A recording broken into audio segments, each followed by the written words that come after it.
Retirement planning is very important to all of us, and the two most common strategies are investing in a pension or investing in property. But which one of these two is the better option? On this episode, I sit down with Tom Whitlock, who's the pension expert, and we discuss what's better, property or pension.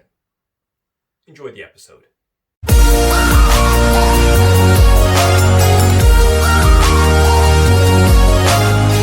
Great. So Ash, do you want to introduce yourself first of all for the people at home? Sure. So I am Ajaz. I'm the director of Focus Finance Solutions. We are a commercial finance brokerage firm. For myself personally, I've been in the financial industry for over 10 years.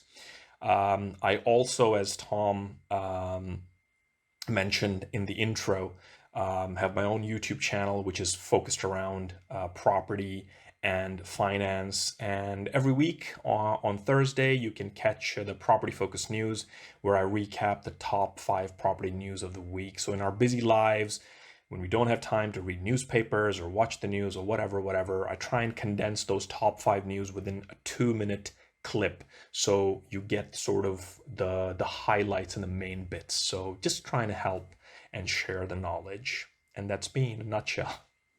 Sounds good. Well, you're a great person to have on for this interview here, to join us to speak about all things pensions and property for retirement.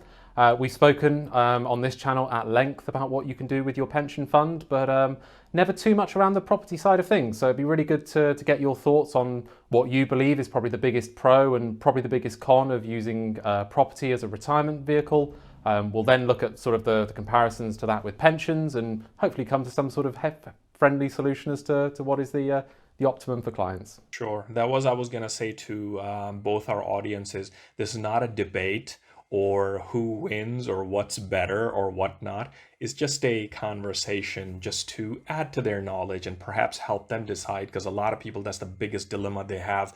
Should I invest in pension? Should I invest in property? What should I do? So I'm hoping after this video, after watching this episode, we will help some people. I'm sure we will, and I'm sure the solution will probably lie between, the extremes of one end and the extremes of the other. There's probably a happy medium in the middle, and I'm sure in the process of this video we're going to find it. Just to kick things off, Ash, let's sort of start with the default position we have here on AskTom. We tend to sort of speak about the values of pension funds and the way that they can be accessed. And I'd certainly say for many people out there, the flexibility of access to pension funds, both at and pre-retirement, can be one of their biggest strengths. We talk a lot about the abilities of people when they reach retirement to access their funds in different ways.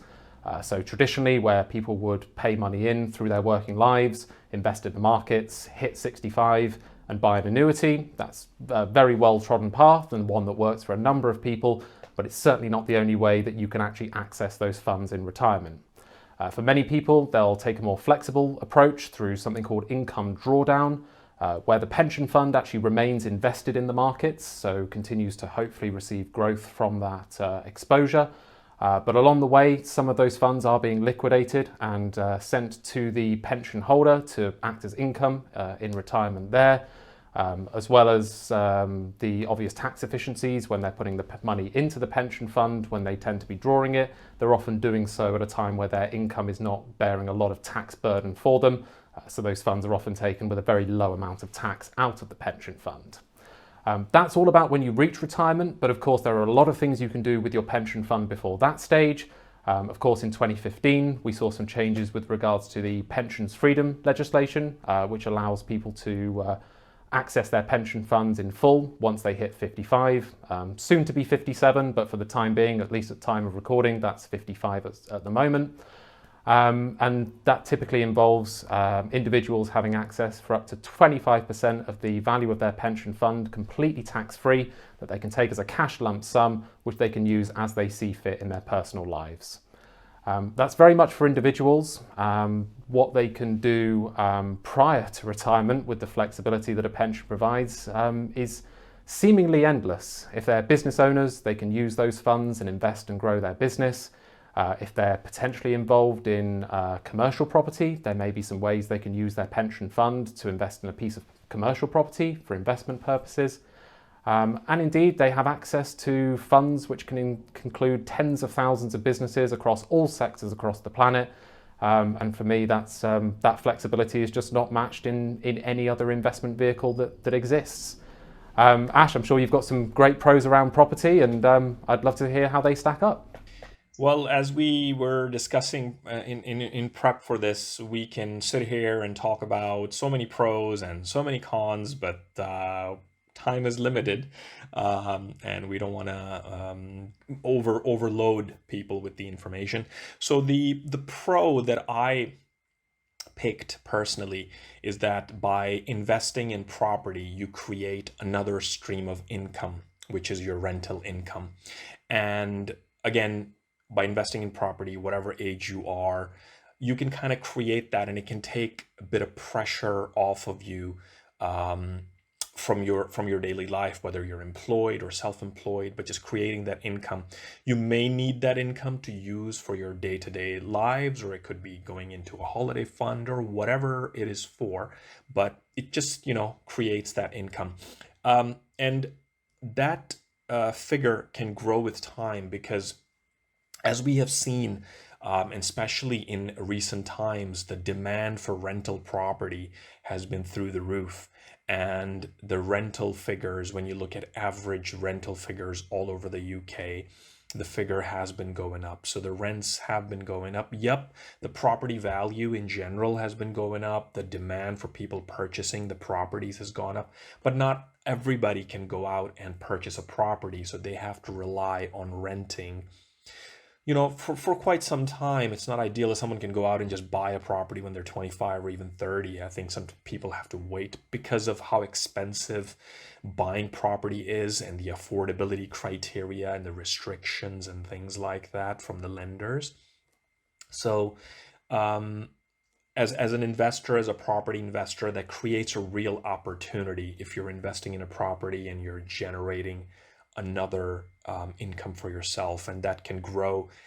The rent can grow in 10 years, 20 years time, depending if you want to hold on to that property long term. And then if we're looking at it from the retirement point of view, that's again a stream of income alongside the pension you could be getting. You could be getting like sort of rental if you want to combine the two, or if someone who doesn't do pension just want to rely on investing in property, that's an investment that could generate you good income for you long term. Absolutely. Well, some certainly very positive points there. Like Ash said at the start of this isn't a debate. We're not here to find out the right answer, because of course it's going to be different for every single person based on their own circumstances. And I think it's only fair that if we're having this conversation, that of course we do look at some of the weaknesses of each position as well. And I'll start with pensions. With the sort of reduction in the availability or the propensity for companies to offer final salary or defined benefit style pension funds, where your retirement income would be driven by the number of years service and the salary that you retired on, or as is more common now, an average of your salary across your career.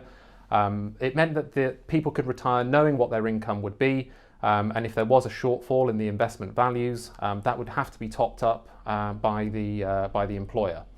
Nowadays, however, defined contribution schemes or money purchase schemes are certainly much more common, and that involves people putting in money normally from their paycheck into their pension fund. Their employer puts in some money as well. The government also tops it up with some tax relief, but ultimately those funds will then be invested in most often third-party companies. And market crashes do happen. They can happen at the absolute worst possible time. There are, of course, measures you can take that if you are reaching retirement, you may not want to have so much exposure to third-party markets, and kind of working with a good team of financial advisors, I'm sure I could suggest a few, can certainly help mitigate some of those risks. But it is ultimately a risk. There are any number of people that put money into a pension fund, they get in the completely wrong funds, and ultimately they don't see that return in the same way that they may have done had they invested elsewhere. But again, I think if you put the work in early enough in your retirement planning, you can get the right pension, the right investment plan, work with the right advisor, and hopefully end up with a plan that sees you all the way through retirement without that bumpy road being too bumpy. Ash, what about with property? What are some things people should be looking out for, or at least thinking about when looking at using that as a retirement vehicle? I mean, if we're looking at the cons, one of the biggest cons or disadvantages with investing in property has happened sort of in the last 5, 6 years, and how the government, the things that government has brought in more around taxes and claiming of expenses, which kind of discourages a lot of people. So some of the things that have happened in the last 5, 6 years, one of them, the key one, is the additional stamp duty, land tax. So if you're buying your second property, you're going to pay additional 3% tax, which does put off a lot of people. For example, I had a client which I was talking to last week. They've been wanting to invest in property for the longest time because they've been trying to search. And they rang me and they said, just help me with this. Have I corrected stamp duty correct? And they said, I said, what have you calculated? I said, I'm calculating stamp duty. I'm going to pay something like £30,000. For those of you who are thinking, what, £30,000? But they own a home in London and they want to buy another rental property in London, so the values are quite high. So yeah, I was like, yeah, that sounds about right. And they're like, my God, £30,000. I'm just going to hand it over to the government. That just sounds ridiculous. So that's one of the things that can be a con, which can put people off. Another thing is more around sort of tax. So again, in the recent times, there's been a big debate whether to buy the property in your personal name or a limited company. And a lot of people are now turning to buying properties in limited company.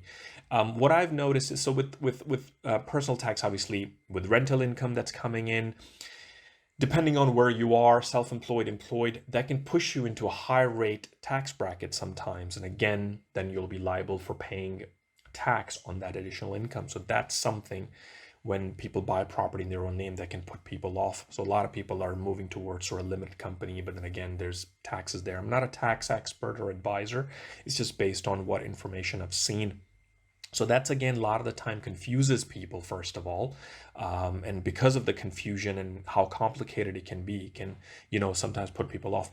One of the other things, though, in the recent times, which the government has done, is you used to be able to claim interest you pay on your mortgage as expense if you own the property in your personal name. But over the last sort of 5 years, that has been taken away slowly from the people. And now you can't really claim that interest back as an expense if you own the property. So that's one of the other cons.